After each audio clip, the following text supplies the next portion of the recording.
आखिर क्या था ईसा मसीह और भगवान श्री कृष्ण के बीच का रिश्ता? आखिर क्या सचमुच ईसा मसीह कभी भारत आए थे? आप देख रहे हैं मिस्टीरियस हिंदू। तो चलिए अब करते हैं ज्ञान की बात। वीडियो में आगे बढ़ने से पहले हमारे चैनल को सब्सक्राइब अवश्य करें और बेल आइकन जरूर दबाएं। साथ ही कमेंट बॉक्स में जय हरि कृष्ण अवश्य लिखिएगा।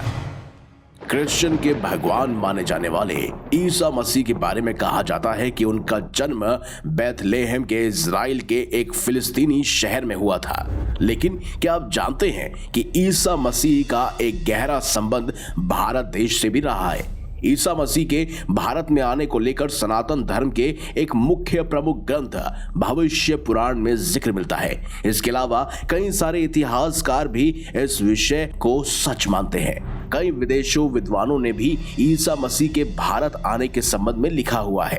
कहा जाता है कि ईसा मसीह ने अपनी युवा अवस्था और अपने पुनर्जीवित होने के बाद अंतिम कई वर्ष भारत में ही बिताए थे। तो क्या सचमुच ईसा मसीह का भारत से संबंध है? चलिए इस विषय पर कुछ जरूरी उदाहरण और प्रमुख घटनाओं को देख लेते हैं। कहते हैं ईसा मसीह को सूली पर चढ़ाने से ठीक कुछ दिन पहले एक औरत ने उन पर जटा मसीह का इत्र फेंक दिया था। इस कथा का वर्णन लूका, मार्कुस और यूहन्ना के सुसमाचारों में मिलता है। आपको बता दें कि उस वक्त जटा मसीह इत्र सिर्फ और सिर्फ भारत में बनता था। ग्रीक और रोमन परंपराओं में भी मरने वाले शख्स की चिता पर सम्मान के साथ इसे डाला जाता था। गौरतलब है कि जटा मसीह का सीधा संबंध भारत से रहा है। सिर्फ यही नहीं, ईसाई धर्म में तुलसी के पौधे को पवित्र भी माना जाता है। दरअसल ग्रीक ऑर्थोडॉक्स चर्च का प्रभाव आज भी ग्रीस, बुल्गारिया, साइबेरिया आदि देशों में है। ग्रीक ऑर्थोडॉक्स चर्च की मान्यता के अनुसार तुलसी या होली बासिल एक पवित्र पौधा है। ग्रीक ऑर्थोडॉक्स चर्च की मान्यताओं के मुताबिक जब ईसा मसीह को सूली पर चढ़ाया गया तो उस क्रॉस के नीचे मरियम के आंसू और ईसा मसीह का खून गिरा था। जिस स्थान पर ईसा मसीह को सूली पर चढ़ाया गया था उस स्थान पर भी तुलसी के पौधे उगे थे। इसके अलावा यह भी माना जाता है कि जिस गुफा में यीशु को क्रॉस से उतार कर रखा गया था वहां पर भी तुलसी के पौधे का बगीचा था। जब किंग कॉन्स्टेंटिनोपल की माता हेलेना यरूशलेम की तीर्थ यात्रा पर आई थी तब उन्होंने उस पवित्र गुफा की खोज की थी जिसमें यीशु को रखा गया था। इसके साथ ही उस स्थान की खोज भी की थी जहां पर यीशु को क्रॉस पर लटकाया गया था। इन दोनों स्थानों की पहचान होली बासिल यानी कि तुलसी के बगीचे से की गई है।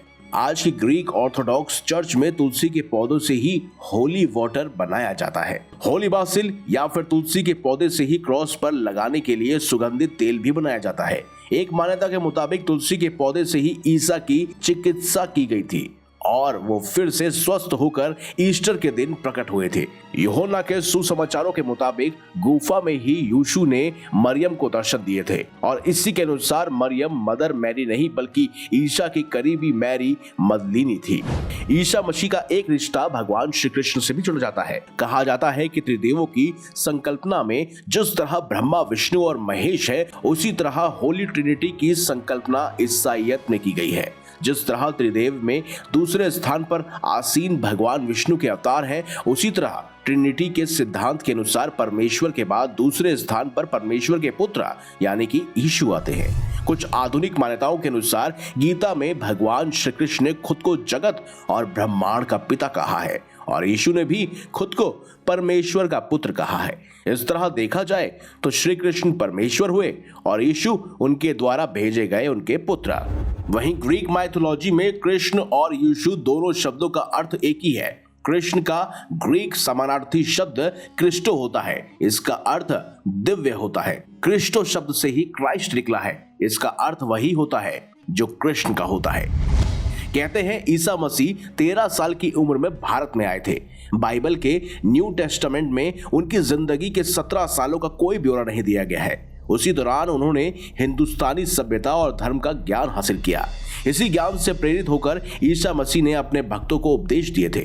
1908 में लेवी एच डॉलिंग ने aquarium gospel of Jesus the Christ प्रकाशित किया। इस किताब में उन्होंने दावा किया कि उसे सारी जानकारी सुपर नेचुरल पावर से मिलती है और इस किताब के मुताबिक युवा जीसस ने भारत, तिब्बत, ईरान, ग्रीस और मिस्र जैसे देशों का भ्रमण किया था। वहीं बीबीसी जैसे बड़े न्यूज चैनल ने Jesus was a Buddhist monk नाम की एक डॉक्यूमेंट्री भी बनाई थी। इसके मुताबिक जीसस को सूली पर नहीं चढ़ाया गया था। जब वो 30 साल के थे तब वह अपनी पसंदीदा जगह वापस चले गए थे। इस डॉक्यूमेंट्री के मुताबिक जीसस की मौत नहीं हुई थी, वो एक यहूदियों के साथ अफगानिस्तान चले गए थे। इस रिपोर्ट के मुताबिक स्थानीय लोगों ने इस बात की पुष्टि की थी कि जीसस ने कश्मीर घाटी में कई साल बिताए थे और 80 की उम्र तक वो वहीं रहे। कुछ लोगों का मानना है कि कश्मीर के श्रीनगर में जीसस की समाधि बनी हुई है। हालांकि आधिकारिक तौर पर यह मजार एक मध्यकालीन मुस्लिम उपदेश यूजा आसफ का मकबरा है। एक मान्यता यह भी है कि 13 साल की उम्र में जीसस 3 विद्वानों के साथ भारत आए थे। वहीं भारतीय दार्शनिक ओशो ने भी ईसा मसीह के भारत से संबंधित होने की बात कही और ओशो के मुताबिक जब भी कोई सच जानने के लिए उत्सुक होता है तो वो भारत की तरफ बढ़ता है, तब वो अचानक पूर्व की यात्रा पर निकल पड़ता है। और ये केवल आज की बात नहीं है, आज से 2500 साल पूर्व सत्य की खोज में पाइथागोरस भारत को आया था। ईसा मसीह भी भारत आए थे।